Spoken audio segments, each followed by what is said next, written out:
안녕하십니까. 정신건강간호학, 정신건강치료와 간호 역사를 설명하게 된 하보영입니다. 시작하겠습니다. 목차는 서양의 정신치료 역사, 서양의 정신건강간호 역사, 우리나라 정신치료 역사, 우리나라 정신건강간호 역사, 나의 성찰 및 참고 문헌으로 구성되어 있습니다. 첫 번째, 서양의 정신치료 역사입니다. 먼저 원시시대입니다. 원시시대 사람들은 정신질환이 자신의 영혼에서 분리되었기 때문에 발생하며 건강을 되찾는 유일한 방법은 영혼이 다시 제자리로 돌아오는 것이라고 믿었습니다. 악마나 초월적 혹은 마술적인 힘이 몸으로 들어갔기 때문에 몸을 깨끗이 하기 위해 귀신을 내쫓는 행위를 해야 회복된다 믿었고 정신질환자를 구타하고 굶기고 고통을 주었습니다. 정신질환이 신이나 악령과 같은 초자연적인 힘에 의해 생기는 것으로 보았고 치료도 초월적 힘의 도움을 받는 방식을 택하여 굿, 주문, 부적, 귀신 쫓기 등 마술적이고 종교적인 의식을 행하였습니다. 두 번째는 그리스 로마 시대입니다. 이 시대는 원시시대의 정신질환에 대한 생각과 태도가 변화된 시기입니다. 치료는 환경 조절, 수면 유도, 꿈 예언, 기도, 주문, 수사적 언어, 시 낭송 등이 있습니다. 히포크라테스는 정신질환을 조증, 우울증, 광증으로 구별하였고 간질, 히스테리, 산후정신병, 급성 뇌증후군 등을 기술했으며 간질은 신성한 질환이 아니라고 하였습니다. 치료는 목욕, 식이요법, 약초 등을 이용하여 체액간 불균형을 바로잡으려 하였으며 사열, 독서, 음악도 치료에 이용하였습니다. 정신질환이 초자연적 현상이라는 믿음을 버리고 원인을 밝혀 치료해야 한다고 하였으며 과학적으로 정신의학에 접근하였고 사회가 환자에 대해 인도주의적 태도를 갖도록 하는 데 공헌하였습니다.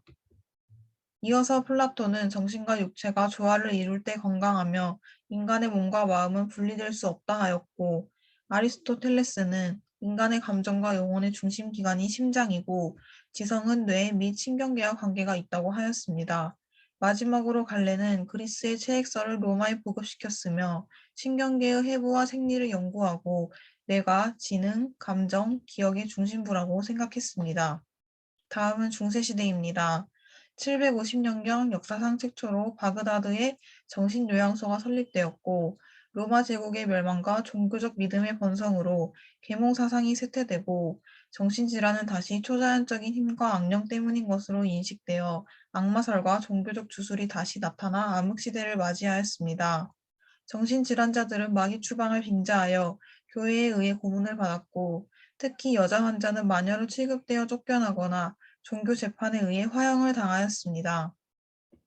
다음은 르네상스 시대입니다. 르네상스 시대에서는 환자에 대한 깊은 동정이 있어 정신병원들이 각지에 설립되는가 하면 정신질환자에 대한 박해가 계속되었던 모순의 시기였습니다.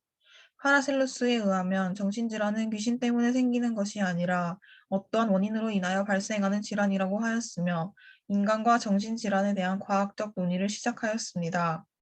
웨이어는 마녀로 취급당하는 사람들이 정신질환자임을 명백하게 밝혔으며 치료적 관계의 중요성을 인식하고 친절뿐만 아니라 신중한 관찰과 자애로운 태도를 강조하였습니다. 플라톤은 증상에 따라 질병을 분류하고 장애의 정신적 요인을 강조하였으며 의학을 철학에서 분리하여 자연과학의 일부로 생각하도록 하는 데 공헌하였습니다. 다음은 17세기입니다. 그 당시 유럽 국가들은 사회적 질서를 유지하기 위해 수용소를 설립하였으며 정신질환자, 극빈자, 죄수 등을 함께 수용하였고 정신질환자들에게 쇠사슬을 사용하였습니다. 정신의학에서는 점차 악마설이 쇠퇴하고 정신병은 뇌장애라는 의견이 대두되었으며 절대 권력 국가에 의해 순환을 당하는 시기였습니다. 다음은 18세기입니다. 18세기는 이성과 계몽사상 시대였으나 일반적으로 정신질환자는 여전히 감금당하고 잔혹하게 다루어졌습니다. 미국의 벤자민 러시는 미국 정신의학의 아버지로 1752년 미국 최초로 펜실베니아 종합병원에 정신과 병동을 만들고 정신질환자를 입원 치료하였습니다.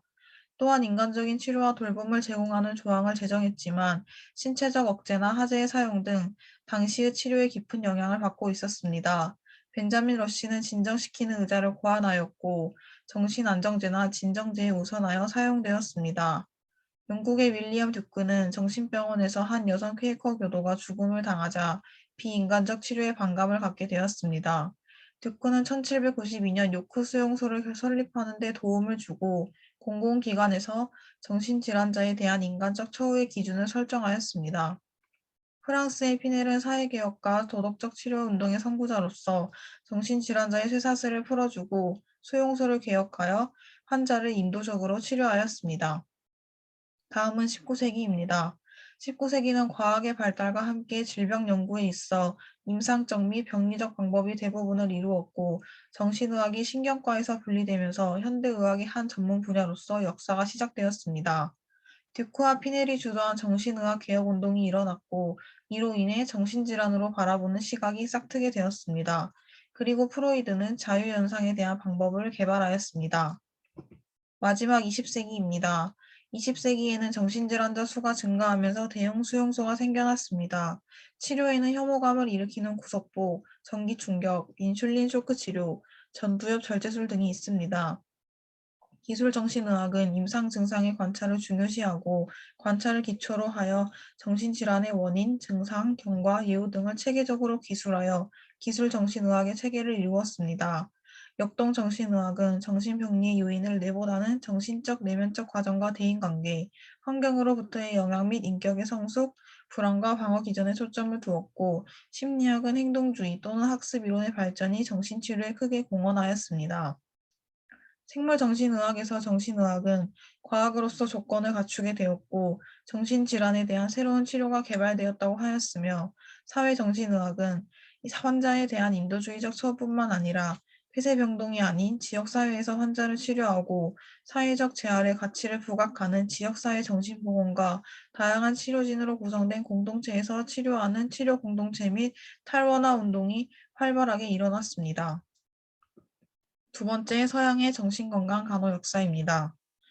1930년대에는 인슐린 혼수요법을 비롯한 다양한 신체적 치료의 출현으로 간호사들은 차츰 신체적 치료에 관여하게 되면서 정신간호사의 역할을 정의하고자 노력하였습니다. 1950년대에는 치료적 공동체와 항정신병 약물을 사용하게 된 것이 정신간호사들의 역할에 영향을 미쳤고 1960년대는 지역사회 정신보건의 출현으로 정신간호의 초점은 1차 예방과 지역사회 의료로 전환되기 시작하였으며 이는 1963년 제정된 지역사회 정신보건법에 의해 더욱 촉진되었습니다. 이러한 변화를 반영하여 정신간호가 정신건강간호로 불리게 되었습니다. 1970년대에서는 간호의 전문화가 활성화되면서 정신간호사는 전문 간호 실무의 주도자가 되었고 1980년대는 뇌영상 기술이 발달하였습니다. 마지막으로 1990년대는 뇌의 해로 명명되면서 인간 행동의 생물학적 근거에 대한 연구가 활발하게 이루어졌습니다. 세 번째, 우리나라 정신치료의 역사입니다. 우리나라는 일찍이 고대 중국의학을 도입했으며 19세기 말 서양의학이 들어오기 전까지 한의학과 민간요법으로 환자를 치료하였습니다. 삼국시대에서는 정신병에 대한 약물치료와 침구치료가 실시되었고 고려시대 중엽에는 향약 구국방이라는 의서의 간질과 광기에 대해 기록되어 있습니다. 조선 중기 동의보감에는 오늘날 조현병과 유사한 사승이라는 병이 상세하게 기록되어 있습니다. 1885년에는 최초의 서양의학식 병원인 왕립광해원이 설립되었고 1910년대에는 정신장애에 관한 교육이 서양 선교사와 일본인 의사에 의해 처음으로 이루어졌습니다. 1913년에는 조선총독부의원의 정신과 병동을 신설하여 정신질환자를 치료하게 됨으로써 처음으로 병동 내에서 정신과 환자를 치료하였고 해방 후에는 여러 의과대학의 신경정신과가 개설되었고 정신과 병동이 생기기 시작하였습니다. 역동정신의학의 개념은 미군의 관들에 의한 것이고 우리나라는 해방 이후 미국의 정신의학 흐름에 영향을 받았습니다. 그리고 정신적 문제에 대한 무의식적 원인을 중요하게 다루는 역동정신의학이 한국 정신의학의 주류였고 1945년 대한정신의학회가 창립되었습니다. 1970년에는 역동정신의학의 한계를 비판적으로 보는 시각이 확산되고 정신생물학과 정신생화학에 관한 관심이 고조되면서 한국의 정신의학도 역동정신의학 일변도에서 다양성을 추구하고 있었습니다. 우리나라에서 정신보건법은 1995년 12월 31일에 제정되었으며 1997년에 보건복지부 보건증진국 내에 정신보건과가 신설되었습니다. 정신보건법은 2013년 12월 31일에 정신질환에 대한 인식 개선 및 전국민 대상 정신건강 증진 등 새로운 정책 수요에 대응하는 내용이 포함된 정신건강증진법으로 명칭이 변경되어 중앙정부의 정신보건 정책 방향이 변화되었습니다. 2016년 5월 29일에는 정신건강증진 및 정신질환자 복지 서비스 지원에 대한 인권 침해와 차별적 요소가 줄어들고 복지 지원을 위한 근거가 대폭 강화되게 되었습니다. 네 번째, 우리나라 정신건강 간호 역사입니다. 우리나라는 일제하에 조선총독부 의원이 정신과 병동을 신설하면서 처음으로 병동에서 정신질환자를 간호하였으며 당시에는 환자의 안전관리와 보호 위주의 간호가 주로 시행되었습니다. 1953년에는 항정신병 약물의 개발로 정신간호의 기능은 보호관리에서 점차 인슐린 혼수요법이나 전기충격 치료 시 일반적 신체간호, 환자관찰, 투약 등으로 변화했고 1960년대에는 미국 정신의학의 영향을 받아 환경치료와 활동치료가 실시되었으며 간호사가 치료자 역할을 담당하였습니다. 1970년에는 대한간호학회가 창립되어 간호학의 학문적 발전을 이루게 되었습니다. 1971년 정신간호학회는 분리구성되어 학회 활동을 시작하였고 1972년에는 우리나라의 정규 간호교육 과정에 정신간호학이 최초로 포함되었습니다. 1973년에는 의료법 제56조 분야별 간호사에 정신건강간호사가 포함되었고 1992년에 정신간호학회지가 발간되었습니다. 1993년에는 대한간호협회 산하단체인 임상간호사의 산하에 정신간호 분야회가 창립되었습니다. 1995년에는 한국정신보건전문간호사회가 창립되었고 정신보건법이 통과되었습니다.